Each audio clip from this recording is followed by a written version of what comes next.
मसूरी की सड़कों पर जब अकेले कदम बढ़ाए थे तो इरादा साफ था, खुद से मिलने का और उस शोर से दूर जाने का जो जिंदगी की हर सुबह को थका देता है। सोलो ट्रैवल मेरी पुरानी ख्वाहिश थी, लेकिन कभी वक्त नहीं मिला। इस बार कुछ टूटा था भीतर, और शायद उसे जोड़ने की सबसे सही जगह यही पहाड़ थे। पहले दिन ही मौसम मेरी तरफ हो गया था, न ज्यादा ठंड न ज्यादा धूप, बस एक हल्की सी हवा जो बालों में उंगलियां फेरती थी और मन को भी छू जाती थी। मैं एक लकड़ी के कैफे में बैठी चाय पी रही थी जब पहली बार उसे देखा। वो अकेला था, एक किताब लिए, खिड़की के पास की टेबल पर, चेहरा शांत, आंखें डूबी हुई सी। और जाने क्यों, उस पल मुझे ऐसा लगा जैसे उसे देखना ही था, जैसे कोई पुराने सपने का चेहरा सामने आ गया हो, जिसे कभी पूरा सोचा भी नहीं था। हम दोनों ने एक दूसरे को नजर भर देखा, बस उतना ही कि जान पहचान की शुरुआत हो जाए। कैफे से निकलते वक्त दरवाजे पर वो खड़ा मिला, मुस्कुराया और बोला, अकेली ट्रैवल कर रही हो? मैंने जवाब दिया, हाँ, पहली बार, और शायद सबसे जरूरी वक्त में। उसने सिर हिलाया, मैं भी। शायद खुद से थोड़ी देर बात करनी थी। नामों का आदान प्रदान हुआ और रास्तों का भी। हमने तय किया कि कुछ दूरी तक साथ चल सकते हैं, बिना किसी वादे के, बस यूं ही। उस दिन हमने साथ घूमे, कंपनी गार्डन, झील के किनारे की चुप्पी और ऊंचाई पर बैठकर खाई में गिरते बादलों को देखना। उसकी बातों में गहराई थी, कोई भी बात जल्दबाजी में नहीं करता था, हर बात को समझने का वक्त देता था। और मैंने पाया कि मैं उस अजनबी से बातें करते हुए खुद को भी सुन रही थी। शाम ढलते वक्त हम दोनों चुपचाप कैमल्स बैक रोड पर बैठे थे।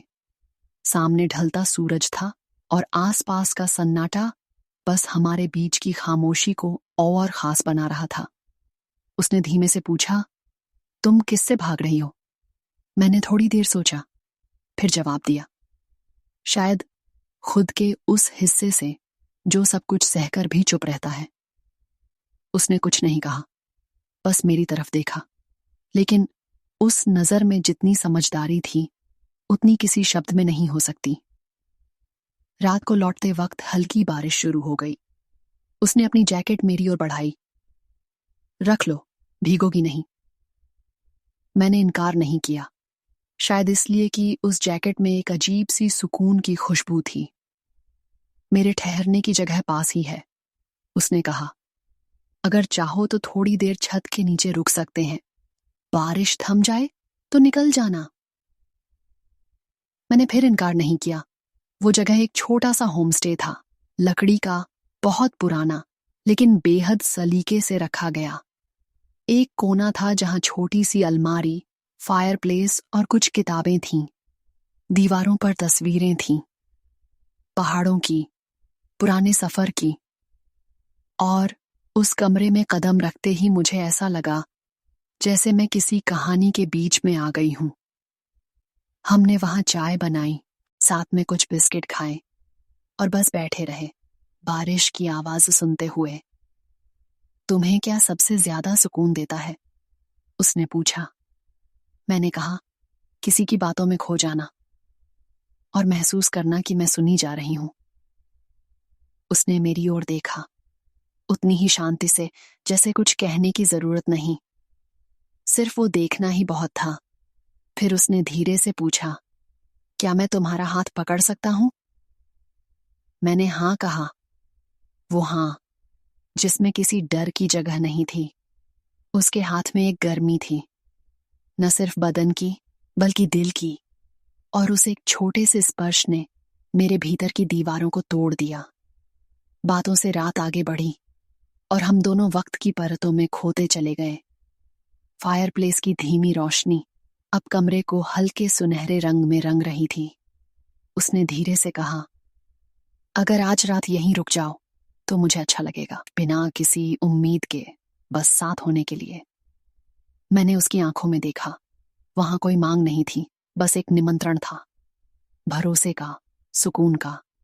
मैंने चुपचाप सिर हिलाया, उसने पास आकर मेरा हाथ फिर से थामा और मुझे उस पुराने लकड़ी के पलंग की ओर ले गया। हम दोनों धीरे से बैठे, बिना जल्दबाजी, बिना दिखावे। कमरे में सिर्फ हमारी सांसों की आवाज थी और बाहर बरसती बारिश। उसने मेरा सिर अपनी गोद में रखा और मैं उसकी उंगलियों को अपने बालों में महसूस करती रही। धीरे धीरे हमारे बीच की दूरी मिटने लगी, जैसे दो नदियां चुपचाप एक में बदल रही हों। किसी ने कुछ कहा नहीं, लेकिन हर हरकत में समझदारी थी, हर स्पर्श में इज्जत।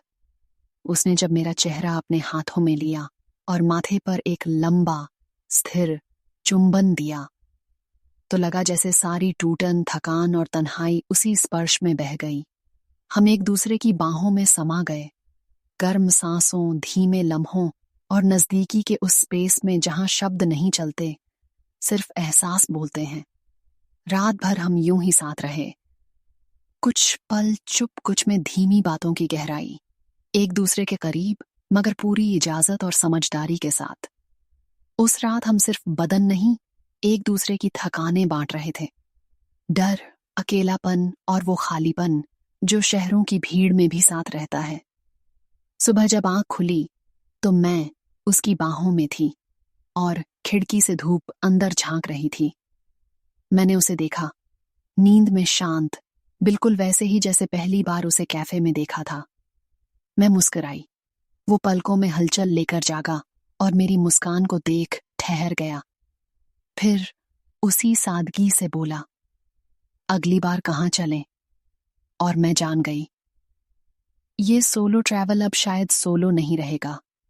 कभी कभी जिंदगी अनजाने मोड़ों पर रुककर कहती है, यहीं से शुरुआत है। दोस्तों, अगर ये कहानी पसंद आई हो, लाइक, शेयर और सब्सक्राइब करना मत भूलिए। अगली बार फिर मिलते हैं एक और दिल से निकली दास्तान के साथ।